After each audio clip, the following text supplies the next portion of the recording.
Hello guys, আসসালামু আলাইকুম। আমি মোহাম্মদ রিজা, আপনারা দেখতেছেন টেক ইউটিউব চ্যানেল। চলুন শুরু করা যাক আমাদের আজকের ভিডিও। আমাদের আজকের ভিডিও মেইন টপিক হচ্ছে যে কিভাবে আপনারা চেক করবেন যে আপনাদের ফোনের জিমেল অ্যাকাউন্ট কি অন্য কোনো ফোনে লগইন আছে কিনা। সো আমরা এই ক্ষেত্রে অনেকে অবগত নাই। কেউ যদি আপনার জিমেল অ্যাকাউন্টটি ইউজ করে আপনি সহ, কিন্তু আপনি তা না জেনে থাকেন, তাহলে আজকের এই ভিডিওটা দেখলে খুব সহজে জানতে পারবেন, এমনকি তাকে রিমুভও করতে পারবেন। ঠিক আছে, সো চলুন আজকের ফুল প্রসেসটা আমরা আপনার সঙ্গে শেয়ার করি। জিমেল অ্যাকাউন্ট হ্যাক যদি করে ফেলে তাহলে আপনার ফুল ডিভাইসের কন্ট্রোল তার কাছে চলে যাবে। এই জন্য আমাদের আজকে ভিডিওটা খুবই ইম্পর্টেন্ট হতে চলেছে। যারা যারা আমাদের চ্যানেলে এখনও সাবস্ক্রাইব করেনি এখনই সাবস্ক্রাইব করে নিন। তো চলুন মোবাইল স্ক্রিনটি লক্ষ্য করুন। সবার আগে আমাদেরকে চলে যেতে হবে যে প্লে স্টোর অ্যাপ্লিকেশানে। সবার ফোনে প্লে স্টোর অ্যাপ্লিকেশানে থাকে। জাস্ট এখান থেকে এই যে প্লে স্টোর অ্যাপ্লিকেশানটি রয়েছে এটা আপনাদেরকে ওপেন করে নিতে হবে। দেন ওপেন করে নেওয়ার পর এখানে ঠিক এই ধরনের একটা ইন্টারফেস আসবে। এখানে উপরে একটা আইকন দেখতে পাবেন কর্নারে, জাস্ট এই আইকনে আপনাদেরকে ক্লিক করে দিতে হবে। জাস্ট আমরা ক্লিক করে দিলাম। দেন ক্লিক করার পর এখানে নিচে একটা অপশান পাবেন ম্যানেজ অ্যাপ অ্যান্ড ডিভাইস নামে। জাস্ট এখান থেকে এই যে ম্যানেজ ইউর গুগল অ্যাকাউন্ট যে অপশানটি আছে এখানে আপনাকে ক্লিক করে দিতে হবে। দেন ক্লিক করার পর কিছুক্ষণ ওয়েট করবেন, আপনার বায়োমেট্রিক চাইবে, যদি চায় তাহলে দিয়ে দিবেন।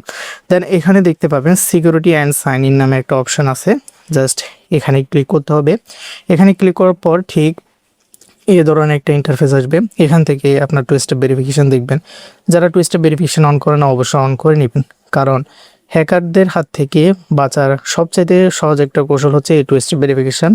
এটা যদি অন করে ফেলেন তাহলে হ্যাকাররা খুব সহজে আপনার জিমেলটি হ্যাক করতে পারবে না। ঠিক আছে, দেন এখান থেকে সিকিউরিটি কোড দেখবেন, পাসকি দেখবেন, পাসওয়ার্ড দেখবেন। ঠিক আছে, সো এগুলোর দরকার নাই।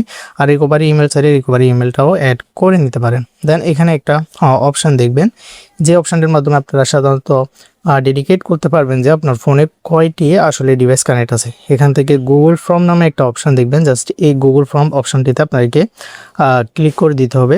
জাস্ট গুগল ফর্ম অপশানটিতে যদি আপনারা ক্লিক করে দেন তাহলে কিছুক্ষণ লোডিং নেবে। লোডিং নেওয়ার পর এখানে আপনার পাসওয়ার্ড চাইবে। জাস্ট আপনাদের যে পাসওয়ার্ডটা আছে ওই পাসওয়ার্ডটা দিয়ে দিবেন। জাস্ট আমি এখান থেকে আমার পাসওয়ার্ডটা দিয়ে দিচ্ছি। এখানে দেখতে পাচ্ছেন আমাদের এখানে দুইটা ডিভাইস কিন্তু অলরেডি কানেক্টেড রয়েছে। একটা হচ্ছে টেকনো, যেটা আমি এখন ইউজ করতেছি। দেন আরেকটা হচ্ছে CPS 1933। এটা আমার আরেকটা ফোন ছিল, ওর ফোন যেটা হারিয়ে গেছে বা নষ্ট হয়ে গেছে ওইটাতে কিন্তু এটা লগ ইন ছিল। ঠিক আছে, সো এভাবে করে আপনারা দেখতে পাবেন। আর যেটা রিমুভ করতে চান জাস্ট এখান থেকে যদি দেখতে পান অন্য কেউ আপনার জিমেলটি লগ ইন করে রয়েছে, তো এখানে ম্যানেজ ডিভাইস নামে একটা অপশান দেখবেন। জাস্ট ম্যানেজ ডিভাইস অপশানে ক্লিক করলে ঠিক এই ধরনের অপশান দেখবেন। সবগুলো ফোন কিন্তু আপনার সবগুলো ডিভাইস, যে ডিভাইসগুলো কানেক্ট রয়েছে আপনার জিমেলটি ইউজ করতেছে সবগুলো ডিভাইস শো করবে। জাস্ট যেটা রিমুভ করতে চান এখান থেকেও ওইটার উপর আপনাকে ক্লিক করে দিতে হবে। জাস্ট আমরা ক্লিক করে দিলাম। দেন করে দেওয়ার পর এখানে এই যে দেখতে পাচ্ছেন সাইন আউট নামে একটা অপশান, জাস্ট এই সাইন আউট অপশানে আপনাকে ক্লিক করে দিতে হবে। দেন সাইন আউট অপশানে ক্লিক করে দেওয়ার পর এটা কিন্তু সাইন আউট হয়ে যাবে। ঠিক আছে, সো এভাবে করে মূলত আপনারা আপনাদের জিমেলটি সুরক্ষিত রাখতে পারবেন। যদি কেউ অলরেডি লগ ইন করে থাকে তাদেরকে রিমুভ করতে পারবেন, সে কিন্তু আপনার ইনফরমেশন গ্যাদার করতে পারবে না। তো আশা করি আজকের এই ভিডিওটা আপনাদের একটু হলে ইনফরমেটিভ মনে হয়েছে। যদি হয়ে থাকে অবশ্যই ভিডিওতে লাইক করে চ্যানেলটি সাবস্ক্রাইব করে আমাদের সঙ্গে থাকবেন। দেখা হচ্ছে নেক্সট কোন ভিডিওতে। ভালো থাকবেন, সুস্থ থাকবেন।